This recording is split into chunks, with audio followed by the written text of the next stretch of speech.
Hey everyone, and welcome to This Explainer. Today we're diving straight into part 3 of the incredible 20-part tutorial Guide to Modern Network Routing Protocols. This comes to us from Virtualization Options LLC, which is a fantastic Colorado-based technology research, education, and advisory organization. We are focusing strictly on what's covered in Chapter 3 today, specifically to demystify the core differences between interior and exterior routing protocols. We'll break down how they work, exactly when to deploy them, and where they tend to fall short. So right off the bat, think about this fundamental question. How does your network actually know whether to keep traffic safely inside your own building or if it needs to fire it across the global internet? Understanding this specific boundary is absolutely foundational to modern routing. Because honestly, if you choose the wrong protocol for the wrong environment, you're either going to introduce massive network instability or you'll just drown your IT team in completely unnecessary complexity. Here is a quick look at our roadmap for today. First, the two routing realms. Second, inside the network, IGPs. Third, connecting the world, EGPs. Fourth, why the distinction matters. And finally, real-world routing scenarios. All right, let's jump right into Section 1, the two routing realms. Basically, there is a very hard boundary between two completely different networking worlds. On the internal side, you've got interior gateway protocols, or IGPs. These operate strictly within a single autonomous system, which is just a collection of networks and routers under the control of one single organization, like your enterprise campus. Think of IGPs as a system you use for navigating the hallways inside your own office building.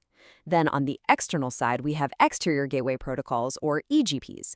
These operate between different autonomous systems. They act as the global highway system, passing traffic from one organization's AS over to another's. Moving right along to Section 2, inside the network with IGPs. When you're dealing with your internal closed network, raw speed, low overhead, and extremely fast recovery times are absolute king, right? I mean, if a backhoe cuts a fiber cable on your campus, you need the network to reroute instantly. Modern IGPs like OSPF and EIGRP are heavily optimized for this kind of incredibly fast convergence. They can often figure out a new path in just a few seconds.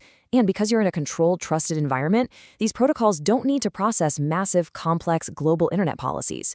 They're built specifically for low overhead and ease of management, and they're backed by tons of rich vendor tooling to make your life easier. Now, when you're actually choosing an IGP, you've got a few distinct options on the menu. You could take RIP, which is a simple distance vector protocol using hop count. But honestly, beware of RIP. It has a hard limit of 15 hops, and it has literally zero awareness of link speed.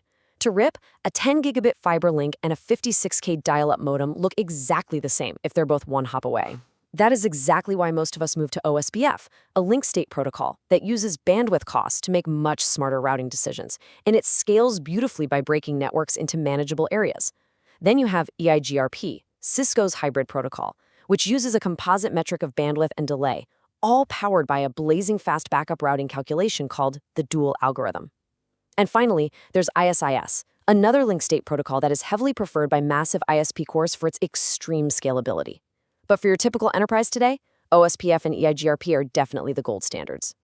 Let's zoom out now for Section 3, connecting the world with EGPs. Over 900,000. Seriously, let that number sink in for a second. That is the staggering amount of IPv4 prefixes that BGP, which is the only widespread EGP in use today, has to carry. Your internal OSPF network might be handling a few hundred, maybe a few thousand routes, but BGP? It is carrying the full global internet routing table. When you are suddenly dealing with a database of over 900,000 destinations, the rules of routing completely flip upside down. Because of that unbelievable scale, BGP values stability and highly complex border policies way more than raw sub-second speed. Think about it. If BGP had to recalculate the entire internet every single time a random link dropped somewhere in the world, global communications would just melt down. So slow convergence is actually totally acceptable here.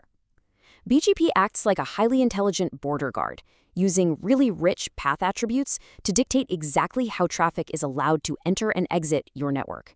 And it comes in two flavors: eBGP, which peers externally between different organizations, and iBGP, which operates internally to carry those massive external route tables across your own backbone so you don't crush your poor IGPs. Which brings us nicely to Section 4. Why the distinction matters. The reassuring truth here, for most of us anyway, is that despite how fascinating BGP is, most enterprise IT professionals will actually never need to configure it.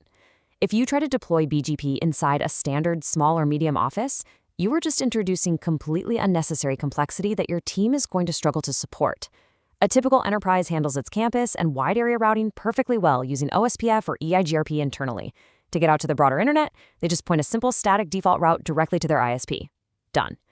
BGP only becomes a necessity when your organization outgrows a single connection, like when you have multiple ISP links and you specifically need the power to manipulate traffic engineering and policy rules for inbound and outbound traffic.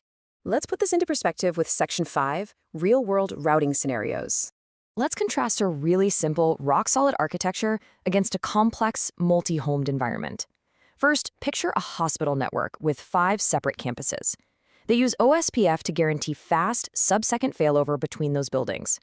At their network edge, a simple static route just catches all unknown internet traffic and throws it over to the ISP. No BGP required. It's simple, reliable, and super easy to troubleshoot.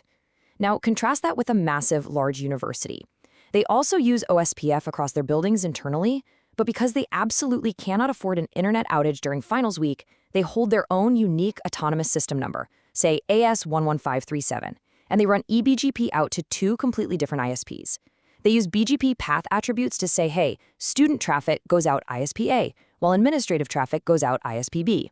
The IGP handles the speed on the inside, and the EGP handles the policy on the outside. And that brings us to a rather provocative final thought. Based on this boundary we've just mapped out today from Chapter 3, what does your own infrastructure actually require to keep data flowing? Are you running a highly optimized IGP for speed and simplicity? Or have you reached the scale where you truly, genuinely need the immense policy routing power of BGP? Matching the right protocol to your specific environment is literally the cornerstone of network design. Thank you so much for diving into this explainer with me, and I hope this clarity helps you go out and optimize your own networks.